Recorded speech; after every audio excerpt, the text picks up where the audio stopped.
Hey brother, welcome back. Thanks for being here. I am in Costa Rica, and in this video, I want to talk to you about overcoming shame. I want to talk to you about what shame is, how we can experience it in our life, and how we can be free of it. So, when I was a child, one of the ways that my parents disciplined me, one of the ways that they punished me, one of the ways that they tried to get me to do what they wanted me to do was that any time that I displeased them, they would make me stand with my nose in the corner. So you imagine a room, any room has adjoining walls, and you just stick your nose boop, in the corner. And you were supposed to stick your nose in the corner such that your nose actually touched the point where the wall came together.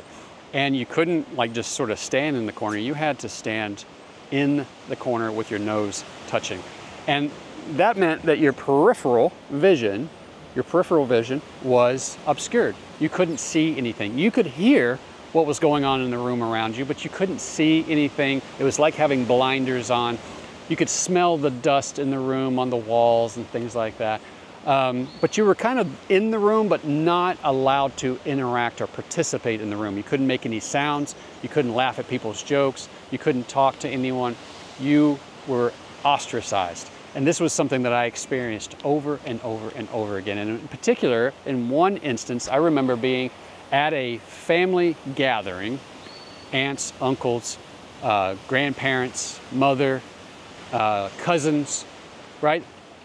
Family.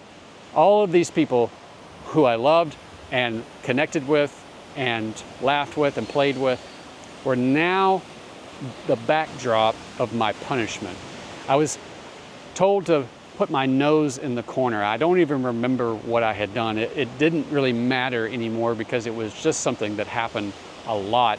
But this time, there was a family gathering, so there were sounds and laughter and conversations. Nobody stopped talking while I was in the corner. They just kind of carried on. You could tell that there were some adults who kind of like were bothered by the thing, but they didn't really get involved because it wasn't their child, and so I think they said something to my parents, but my parents said, nope, this is what happens, right? This is what he's got to do. And so I wound up standing there with my nose in the corner, being ostracized from the group, right? Not being accepted, being rejected, being disapproved of, disappointed in, basically not doing it right. And the only way that I could regain favor was to be punished and to be told that I was bad and I needed to stand in the corner with my nose in the corner until somebody else decided that I could come out of the corner, that it was okay to rejoin the group, that they were in control and that I was not.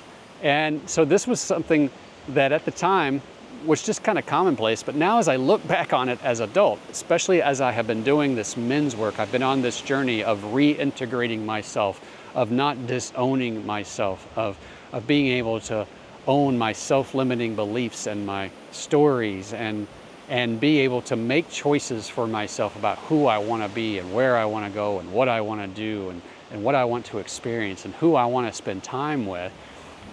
This has been a transformational journey to be able to recognize these moments, these what I call making of a nice guy moments. If you've read the book No More Mr. Nice Guy, you'll know that there's these moments that transform us, that where we write down those rules and we say, oh, okay, I can't be me, that I have to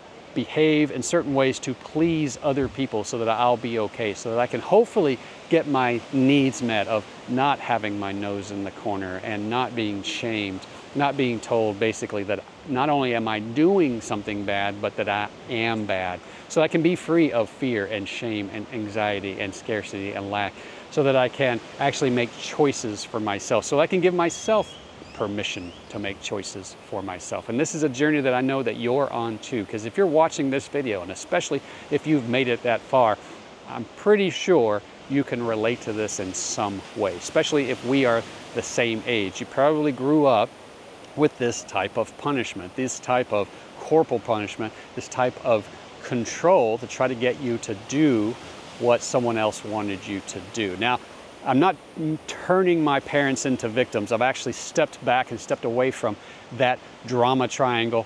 I am not a victim. They are not villains. I know that they were doing the best that they can or they could at the time, because I know that I have always been doing the best that I could.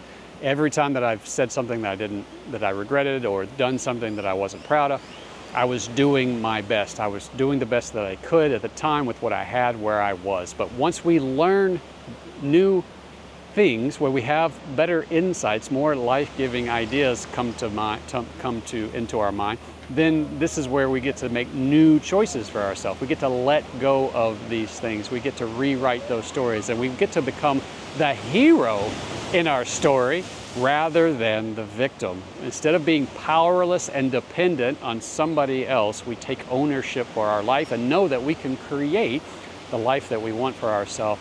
And we do that by choosing the thoughts that we agree to, the thoughts that we think. So if this is you, this is what I want to invite you into. I want to invite you into a call, a 1-hour phone call where you and I will talk, where you will tell me what's going on. You'll tell me what you want to be different. You'll tell me what's bothering you, what's frustrating you, what you feel resentment about, what you feel powerless and dependent about.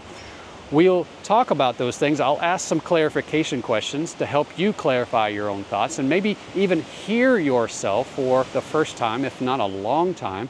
And you'll be able to have a conversation with me where I will share my own personal journey, my insights with you. I'll share insights from men that I've worked with, and we'll be able to point to resources. And you and I will come up with a game plan of how to move forward, how to set you free from fear and shame and anxiety and lack and not enoughness, how to see yourself as worthy and valuable, how to be able to give that version of yourself to your family. Because right now they're experiencing a version of you that you're not comfortable with, they're not comfortable with, and this is causing problems in your connection, your intimacy, and your relationship.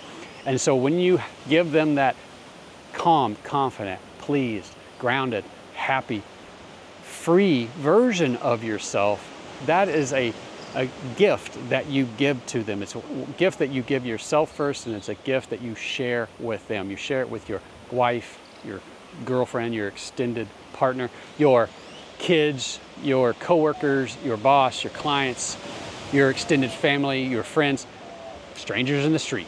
You're able to open up and be yourself because you're no longer afraid that you're going to be rejected, that you won't be accepted, that they'll look disapproving of you, that they'll think poorly of you, that you'll be bad in some way. You'll be able to actually be honest, authentic, transparent, genuine. You'll be able to be you, and you'll enjoy it. You'll be comfortable with yourself, and other people will be comfortable with you. So I want to have that conversation with you. Check the description. There's a link there where you can pick a day and a time to set up the call that works for you. Let's talk.